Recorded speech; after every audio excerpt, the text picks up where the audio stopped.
আমার পেছনে যেটা দেখতে পাচ্ছেন এটা পৃথিবীর বৃহত্তম এবং কঠিন কারাগার, যার ধারণ ক্ষমতা 40,000। কল্পনাও করতে পারবেন না এখানের বন্দী মানুষরা কতটা বিপজ্জনক। আপনি কতজন মানুষের জীবন নিয়েছেন? কতজন? 5 জন নাকি 10 জন? 50 জনেরও বেশি। MS-13 এবং অন্যান্য গ্যাং, এরা হচ্ছে জানোয়ার, এগুলো মানুষ নয়। সোশিওপ্যাথ, এই ধরনের মানুষ আমাদের এখানে আছে। আমরা সবচেয়ে খারাপ মানুষের মুখোমুখি হব। সিকটের স্বাগতম। এল সালভাদরে নির্মিত পৃথিবীর বৃহত্তম কারাগার, যা নির্মিত হয়েছে পৃথিবীর সবচেয়ে গুরুতর অপরাধীদের বন্দী করতে। যারা এখানে প্রবেশ করে তারা জীবদ্দশায় আর বের হতে পারে না। এখান থেকে বাইরে যাওয়ার কোনো উপায় নেই। তুমি কিভাবে এখান থেকে বের হয়ে আসবে? এই 6 মিলিয়ন মানুষের ছোট দেশে সর্ববৃহৎ কারাগারের প্রয়োজন এই গ্যাংগুলোর জন্য। এক সময় পুরো দেশে আধিপত্য বিস্তার করা এই গ্যাংগুলো 2022-এর মার্চ থেকে নাটকীয় অভিযানের মুখোমুখি হয়। প্রেসিডেন্ট নাইব বুকেলের প্রশাসনের অধীনে মাত্র 16 মাসে 70,000-এরও বেশি মানুষকে গ্রেপ্তার করা হয়, যা দেশের প্রাপ্তবয়স্ক জনসংখ্যার প্রায় 2%। শিকড়ে বাঁধা হাজার হাজার গ্যাং সদস্যকে রাতের আধারে কড়া নিরাপত্তার বলয়ে বাসে করে সিকটে নেওয়া হলো। মাথা নিচু করে একজনের পিছনে অন্যজন বসায় তাদেরকে একটি জটলার মতো দেখাচ্ছিল। চারপাশে অস্ত্রধারী পাহারাদার থাকায় কেউ আদেশ অমান্য করার সাহস করেনি। একদিনের মধ্যেই তাদের জীবন পুরোপুরি পাল্টে গিয়েছে। উত্তর যতই অস্বস্তিকর হোক না কেন, আমি তাকে তার করা সবচেয়ে ভয়ঙ্কর অপরাধগুলো নিয়ে প্রশ্ন করব। 10 মিনিট। 2022 সালে নির্মিত এই বিশাল কারাগারটি 8টি পৃথক মজিউল নিয়ে গঠিত, যা 410 একর জমির উপর অবস্থিত। প্রতি জোড়া মজিউল 2টি পৃথক 3 মিটার উচ্চ দেয়াল দ্বারা ঘেরা, যার মধ্যে রেজার ওয়ার দেয়া রয়েছে। 9 মিটার উঁচু বিশাল দেয়াল দিয়ে পুরো জায়গাটি ঘেরা, যার উপরে রয়েছে 3 মিটার উঁচু বৈদ্যুতিক তার, যেখানে 15,000 ভোল্ট বিদ্যুৎ বইছে। চারপাশের 19টি ওয়াচ টাওয়ারের মাধ্যমে কোনো কিছু নজর এড়ায় না। এই সম্পূর্ণ ব্যবস্থা শুধু পালানোর রাস্তাকেই বন্ধ করে না, বরং পালানোর চিন্তাকেও মুছে দেয়। হ্যালো, আমাদের প্রেসিডেন্সি থেকে অনুমতি আছে। সৈন্যরা আমাদের থামিয়েছে। আশা করি এটাই আমাদের সর্বশেষ চেকপোস্ট। জ্যামারগুলো সিকটের 2 কিলোমিটার এলাকার সমস্ত সিগন্যালগুলো বন্ধ করে দিয়ে সমস্ত যোগাযোগ বিচ্ছিন্ন করেছে। এই এলাকাটি নিরাপত্তা দিতে 600-এরও বেশি সৈনিক এখানে কাজ করছে। আমরা ভিতরে প্রবেশ করার আগে সমস্ত জিনিসপত্র এখানে রেখে যাব। কেবল ক্যামেরা এবং মাইক্রোফোন নিয়ে ভিতরে প্রবেশ করব। আস্তে আস্তে এগিয়ে যান, ক্যামেরার দিকে তাকান। Body scanner. আমি বিয়ের আংটি রাখতে ভুলে গিয়েছি। আচ্ছা, সেটা ওখানে রাখতে হবে। এই উচ্চ ক্ষমতা সম্পন্ন এক্স-রে স্ক্যানারটিতে হাড় এমনকি শরীরের অঙ্গ প্রত্যঙ্গ দেখা যায়। এটি মূলত নতুন বন্দীদের স্ক্যান করতে ব্যবহার করা হয়, এটা নিশ্চিত করতে যে কেউ নিষিদ্ধ কোনো বস্তু বহন করেছে কিনা। তারা জিনিসগুলো গিলে ফেলত অথবা পথ বা পথে করে নিয়ে আসার চেষ্টা করত। Micro SD memory card, microchip, এবং শুধু এগুলোই নয়, এমনকি ফোনের চার্জারও। আরও একবার পুরো শরীর তল্লাশি করা হলো। আপনারা জুতা খুলুন। এমনকি তারা মোজার ভিতরেও তল্লাশি করলো। সিকিউরিটি চেক পার করতে আমাদের 1 ঘন্টা সময় লেগেছে। 1 মাসের টানা আবেদনের পর আমরা এখানে আমন্ত্রণ পেয়েছি। গার্ডরা মাস্ক পরে, কারণ তারা এখানে খুবই ঝুঁকিপূর্ণ কাজ করছে। আর যদি তাদেরকে চিনে ফেলে তাহলে শহরে ভ্রমণ করা ঝুঁকিপূর্ণ হয়ে পড়বে, কারণ এই গ্যাংগুলোর অনেক বেশি পরিচিত লিঙ্ক রয়েছে, তাই তারা পরিচয় গোপন রাখে। আপনি কেন মাস্ক পরছেন না? আমাকে তাদের সাথে চোখে চোখ রেখে মুখোমুখি কথা বলতে হয়। তারা ইতিমধ্যেই জানে আমি কে।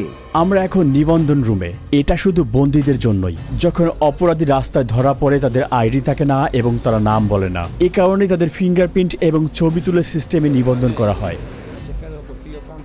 একবার সিকটের স্থায়ী সদস্য হলে বন্দীদের বাকি জীবনের জন্য প্রিয়জনদের সাথে সকল যোগাযোগ বিচ্ছিন্ন হয়ে যায়, কারণ পরিবার পরিদর্শন একেবারে নিষিদ্ধ। এটাও জানা গুরুত্বপূর্ণ যে বড় অভিযান পরিচালনার সময় কিছু নির্দোষ মানুষকেও ভুল করে এখানে বন্দী করা হয়েছে। এখানে নো কন্টাক্ট নীতির কারণে তাদের পরিবার জানেও না তারা কোথায় আছে বা আদৌ বেঁচে আছে কিনা। কারো কারোর জন্য এই ডকুমেন্টারি হতে পারে তাদের হারিয়ে যাওয়া প্রিয়জনকে দেখার প্রথম সুযোগ।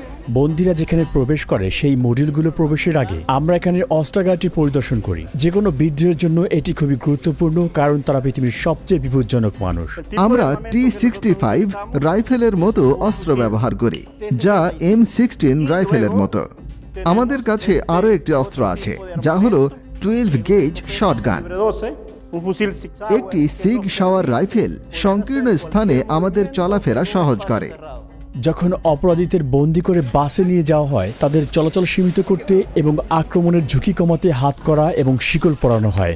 কখনো এখানে কি বিদ্রোহ হয়েছে?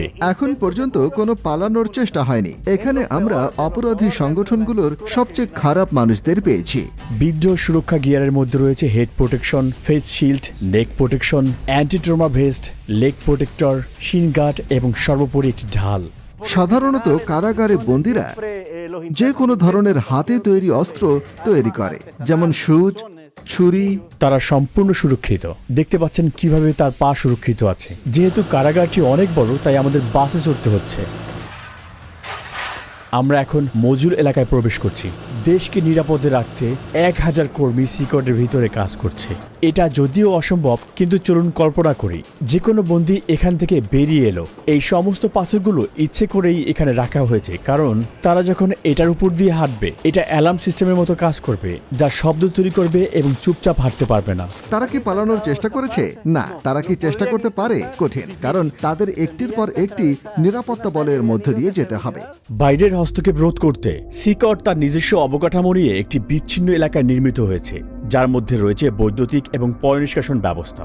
দুর্ঘটনাবশত বিদ্যুৎ এবং পানি সরবরাহ বন্ধ হলে সিস্টার্ন এবং পাওয়ার প্ল্যান্টগুলো 1 সপ্তাহ পর্যন্ত কার্যক্রম চালু রাখতে সক্ষম। আমি খুবই উচ্ছ্বাসিত। আপনারা দেখবেন আমি মুখোমুখি হব বিশ্বের সবচেয়ে বিপজ্জনক অপরাধীর সাথে। এটা খুবই ঝুঁকিপূর্ণ। আমরা একটি মজুলে এখন প্রবেশ করব। আপনারা পাশাপাশি তৃতীয় এবং চতুর্থ মজুল দুটি দেখতে পাচ্ছেন। অপরাধীরা এখানে প্রবেশ করলে এই দরজা দিয়ে আর কখনোই বের হতে পারে না। আর কয়েক পা আগালেই আমরা 2500-রও বেশি অপরাধী দেখতে পাব। এ যেন এক নিয়ন্ত্রিত বিশৃঙ্খলার মধ্যে পা রাখা।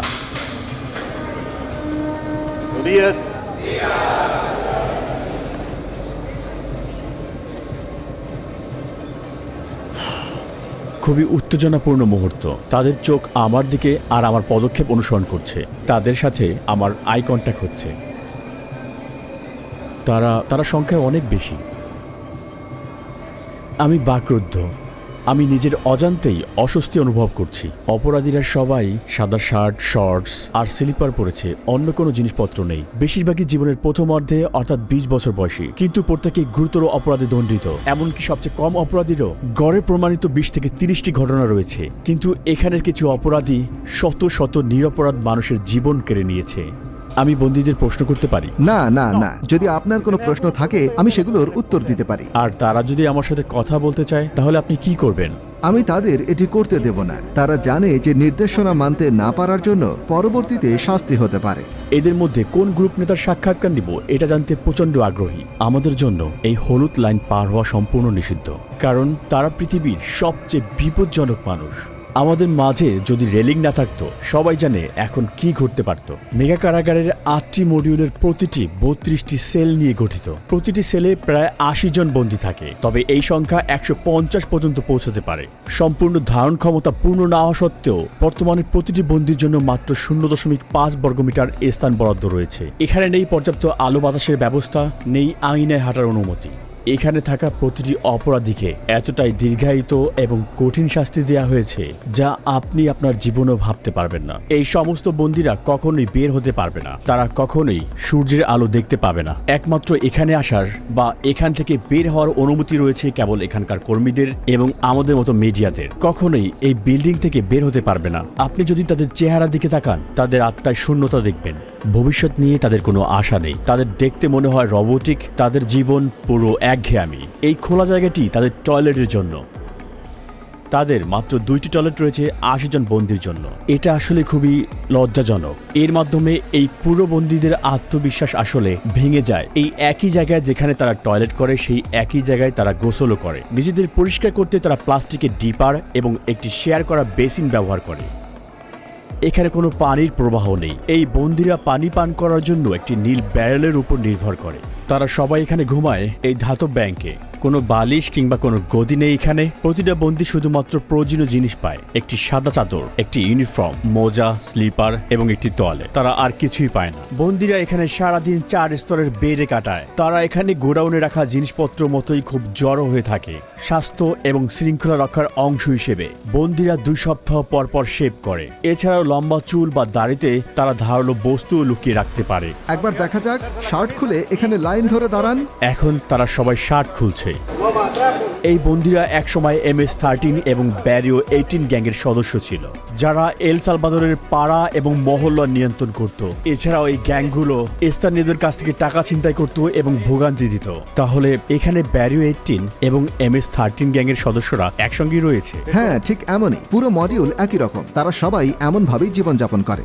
বাইরে একে অন্যের এলাকায় প্রবেশ মানে মৃত্যুর কারণ, কিন্তু এখানে তারা শেষ নিঃশ্বাস পর্যন্ত একে অপরের পাশেই থাকবে। এখানে তারা কিভাবে আছে একে অন্যকে আক্রমণ না করে? এখানে তাদের একসাথে থাকতে শিখতে হয়। এখানে তারা কারাগারে আছে, রাস্তায় নয়। অধিকাংশ বন্দীর পুরো শরীর জুড়ে ট্যাটু থাকে, এমনকি তাদের মুখেও, যা তাদের অনুগত্যের পরিমাণ প্রকাশ করে। MS-13 গ্যাংদের ট্যাটুতে সাধারণত অক্ষর দিয়ে লেখা অথবা 13 লেখা থাকে। অন্য গ্যাংয়ের সদস্যরা 18 বা 666 এরকম চিহ্ন ব্যবহার করে, যার যোগফল 18 এবং যা শয়তানের প্রতীক হিসেবে ধরা হয়। অথবা তারা রোমান সংখ্যাও ব্যবহার করে। কারো মুখে গ্যাংয়ের ট্যাটু থাকলে তা স্পষ্ট নির্দেশ করে যে সে সংগঠনের সবচেয়ে নির্দয় এবং নেতৃস্থানীয় সদস্য। এমন একজন মানুষের সঙ্গে রাস্তায় দেখা হওয়া মানে সাক্ষাৎ মৃত্যুর চোখে চোখ রাখার সমান। মাকড়সা জালের ট্যাটুর অর্থ হচ্ছে আইন ব্যবস্থার জালে আটকে পড়া আর দীর্ঘ কারাদণ্ড ভোগ করা। ডেভিল হর্নস ট্যাটু একটি অন্ধকারের প্রতীক, যা নির্দেশ করে যে এই ব্যক্তিরা হচ্ছে শয়তানের পূজারী। কিছু লোক দাবি করে তারা শয়তানের আদেশে এই কাজগুলো করেছে। একটি টিয়ারড্রপ ট্যাটু নির্দেশ করে যে সেই ব্যক্তি কোনো মানুষের জীবন নাশ করেছে। চোখের ফোঁটার সংখ্যা বোঝায় কতগুলো জীবন তারা কেড়ে নিয়েছে। যদি 3টি টিয়ারড্রপ থাকে, এর মানে এই ট্যাটুর মালিক এতগুলো জীবন কেড়ে নিয়েছে যার হিসেব নেই। লাভ নাও ক্রাই লেটার, এই মাস্ক বা ক্লাউন ট্যাটুগুলোর একটা স্পষ্ট বার্তা হচ্ছে কঠিন সময়ে তুমি শক্ত থাকো, আর পরিণতি পরে ভুগবে। এখানের সমস্ত মানুষ কি সত্যি খারাপ? এরা একদম অন্য লেভেলের হাই প্রোফাইল ক্রিমিনাল, যারা কখনো তাদের মনোভাব পরিবর্তন করবে না। উপরে তাকালে দেখবেন সেখানে ক্যাটওয়ে এরিয়া রয়েছে। নিরাপত্তা কর্মীরা উঁচু জায়গা থেকে নিয়মিত বন্দীদের উপর নজর রাখছে। এখানে সন্দেহজনক কিছু ঘটলে তারা তৎক্ষণাৎ হস্তক্ষেপ করবে। চারপাশের প্রতিটি কোণায় থাকা ক্যামেরার মাধ্যমে তারা 24 ঘন্টা এই এলাকায় নজরদারি রাখে, যাতে কোনো কিছু নজর না এড়ায়। নজরদারির জন্য মডিউলগুলো দিন রাত ব্যাপী আলোকিত রাখা হয়। সূর্যাস্তের পরেও আলো জ্বলতে থাকে। তারা সবসময় নজরদারির মধ্যে থাকে। আমার মনে হয় এটি অন্যতম কঠিন একটি ব্যাপার। আর তারা যখন ঘুমাতে যায় তখন তাওয়াল ব্যবহার করে চোখ ঢাকতে, যাতে চোখে আলো না পড়ে। এখানে তারা বন্দীদেরকে বাইবেল থেকে কিছু গুরুত্বপূর্ণ পাঠ শেখাচ্ছে। এখানে তাদের শারীরিক ব্যায়াম হচ্ছে, আর ওখানে তাদের ট্রেইনার। বন্দীদের সেল থেকে বাইরে যাওয়ার এটাই তাদের একমাত্র সময়। অস্ত্রধারী পাহারাদারদের নজরদারিতে এই কার্যক্রমগুলো প্রতি সপ্তাহে মোট 1 ঘন্টা চলে। এক সময় তারা রাস্তা নিয়ন্ত্রণ করত, কিন্তু এখন তারা ইচ্ছে মতো 1 পাও চলতে পারে না। এটা একটা রোটেটিং শিডিউল, জায়গা কম, তাই সবাই একসাথে একই দিনে বাইরে যেতে পারে না। বন্দীরা যখন এইসব অ্যাক্টিভিটিতে সেলের বাইরে থাকে, তখন কি কোনো বিশৃঙ্খল ঘটনা ঘটেছে? এমন কিছুই হয়নি। যখন আমরা সেলের ভিতরে ক্যামেরা ফোকাস করি, প্রায় দেখি একজন বন্দী আস্তে আস্তে কথা বলছে। সেলের ভিতর থেকেও গ্যাং সদস্যরা বাইরে তথ্য পাঠানোর চেষ্টা করে, আর তাই আমরা তার মুখের ভঙ্গি সেন্সর করে বার্তা ব্লক করে দিয়েছি। কড়া ব্যবস্থা নেওয়ার পরও গ্যাংগুলো এখনো বাইরে শক্তিশালী। গুজব আছে তারা নিরীহ মানুষের উপর প্রতিশোধ নেওয়ার পরিকল্পনা করছে, কিন্তু তার পাল্টা হিসেবে কর্তৃপক্ষ তাদের বন্দী সদস্যের উপর আরো কঠিন পদক্ষেপ নেওয়ার হুমকি দিয়েছে। যদি ওরা এমন কিছু করে তাহলে কারাগারে একবেলা খাবারও পাবে না। সৃষ্টিকর্তার কসম, তাদের খাওয়ানোর জন্য একটি চালের দানাও থাকবে না। আর দেখি ভাবে তারা কতদিন টেকে। এখানে তাদের 3 বেলা খাবার দেওয়া হয়, ব্রেকফাস্ট, লাঞ্চ আর ডিনার। ব্রেকফাস্টে সাধারণত মটরশুঁটি আর ভাত থাকে, আর ডিনারও প্রায় একই রকম। দুপুরে সাদা ভাত আর পাস্তা দেওয়া হয়। একমাত্র যা পরিবর্তন হয় সেটা হলো পানীয়। চিকেন বা মাংসের মতো কোনো পুষ্টিকর খাবার তালিকায় নেই। এটা দুপুরের খাবার। আজ ভাত, পাস্তা আর 2টা টর্টিলা দেওয়া হয়েছে।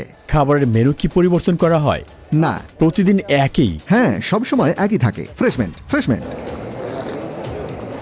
এটা মিষ্টি পানীয়। আমি নিজেই এটা খেয়ে একটু স্বাদ নিয়ে দেখব। বন্দীদেরকে হাত দিয়ে এগুলো খেতে হয় এবং প্লেটগুলোকে ভালোভাবে পরিষ্কার করতে হয়। পর্যাপ্ত প্রোটিনের অভাবে অনেক অপরাধীরাই এখানে পুষ্টিহীনতায় ভুগছে। বন্দির সাথে সাক্ষাৎকার নেওয়ার আগে আমি আপনাদেরকে একটি জায়গা দেখাতে চাই, যা অন্যতম কঠিন একটি জায়গা। আমরা এখন আছি আইসোলেশন সেলের এলাকায়। যখন বন্দীরা আইন ভাঙে তাদেরকে এই আইসোলেশন সেলে পাঠানো হয়। আইন অনুযায়ী আমি তাদের 15 দিনের জন্য সেলে বন্ধ রাখতে পারি। সেলের দরজা সিল করা থাকে। এই গ্রিডের মাধ্যমে আমি তাদের দেখতে পারি এবং জানতেও পারি ভেতরে কে আছে। এখানে খাবার দেওয়া হয়, আর দরজা খুলে কোনো কার্যক্রমে নেওয়ার আগে এই জায়গাটাতেই তাদেরকে আমরা হাতকড়া পরাই। আইসোলেশন সেলে স্বাগতম। যদি কোনো বন্দী অশোভন আচরণ করে তাহলে তাকে এখানে পাঠানো হয়। সে কখনোই জানবে না সময় সম্পর্কে বা কতদিন তাকে এখানে থাকতে হবে। কয়েকদিন বা কয়েক সপ্তাহ পর্যন্ত সে এই কংক্রিটের বিছানায় ঘুমাবে, আর সেই অপরাধী বিচ্ছিন্ন হয়ে পড়বে পুরো পৃথিবী থেকে। এটার ভিতরে তাদের পানি সরবরাহ করা হয়। এখানে একটি পানির বেসিন রয়েছে। তারা এখান থেকে পানি নেয় আর তারা ঠিক এখানে প্রস্রাব করে। পানি খাওয়ার বেসিন এবং টয়লেট পাশাপাশি অবস্থিত।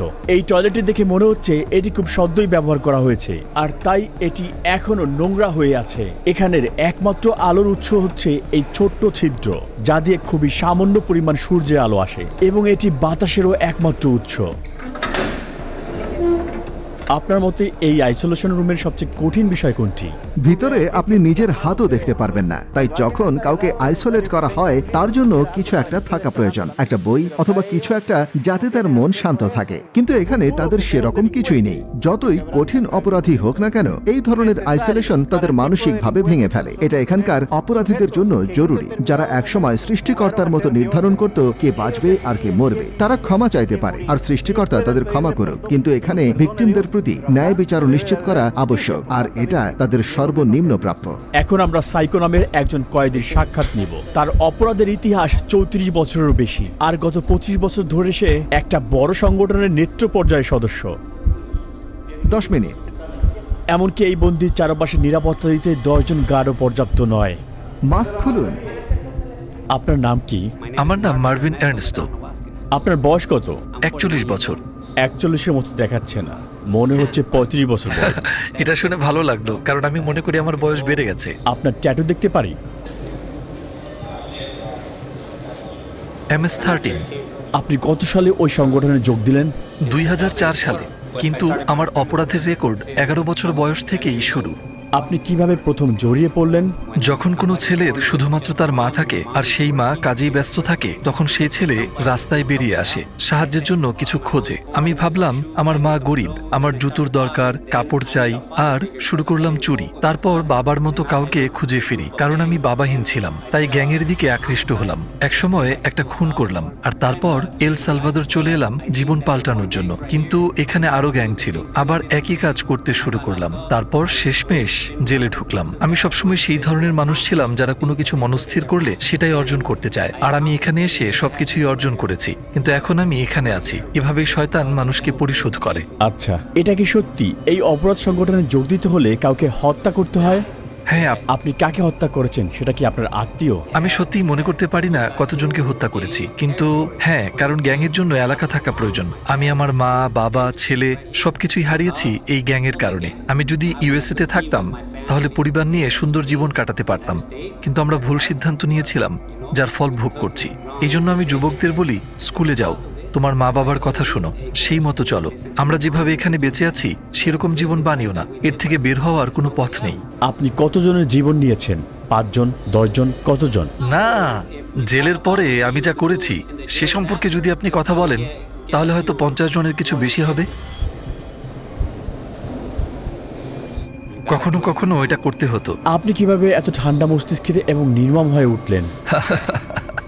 আমি আসলে এই প্রশ্নের উত্তর জানি না। পরিবারের সদস্যদের সাথে সারা জীবন দেখা না হওয়ার বিষয়টি আপনি কিভাবে অনুভব করেন? আমার খারাপ লাগে, কারণ আমি শেষবার আমার ছেলেকে দেখেছিলাম যখন সে 5 বছর ছিল, আর এখন সে 21। আমি তাকে দেখতে চাই, আমি তাকে বলতে চাই, এই তোমার বাবা যা করেছে সেটা তুমি করো না। একটা ভালো জীবন খোঁজো। আপনার কারণে যারা ভিকটিম হয়েছে তারা কখনো প্রিয়জনকে দেখতে পারবে না, আর আপনিও কখনো আপনার পরিবারকে দেখতে পারবেন না। কাউকে মিস করার অনুভূতি আপনি কিভাবে মানিয়ে চলেন? আমি খারাপ অনুভব করি কখনো কখনো, যেমন আপনাকে বললাম আমি বিছানায় শুয়ে অনেক কিছু চিন্তা করি, কখনো কখনো কাঁদতে থাকি আর বলি আপনার জীবিত থাকার প্রেরণার উৎস কি? একদিন আমার জীবন পাল্টানো এবং ঈশ্বরকে খুঁজে বের করা। আমি ঈশ্বরকে বলেছিলাম আমাকে মাফ করো, আমাকে মাফ করো আমি যা করেছি তার জন্য। আচ্ছা, অবশেষে আমরা সূর্যে আলো দেখলাম। সিকট এমন একটি জায়গা যেখানে আপনি আসতে চাইবেন না, এমনকি দর্শক হিসেবেও। কিন্তু যারা সালভাদোরিয়ানদের ভিকটিম বানিয়েছে, এটাই তাদের চিরকালের বাসস্থান। এরা নিরাপরাধ মানুষদের জীবন কেড়ে নিয়েছে, তাই তারা এখন প্রতিদান দিচ্ছে। সালভাদোর সরকারের স্পষ্ট বার্তা, এখানে অপরাধ সহ্য করা হবে না এবং এর শাস্তি হবে কঠিন। চরম বিশৃঙ্খলার কারণে একসময় সালভাদোর সবচেয়ে বেশি মৃত্যু হারের দেশ ছিল, আর ওই সময় প্রতি 1 লক্ষ মানুষের মধ্যে 104 জন প্রতি বছর তাদের জীবন হারাতেন। পূর্ববর্তী প্রশাসন এই গ্যাংগুলোর সাথে শান্তি চুক্তি করতে রাজি হয়েছিল, কিন্তু তা শৃঙ্খলা আনতে পারেনি।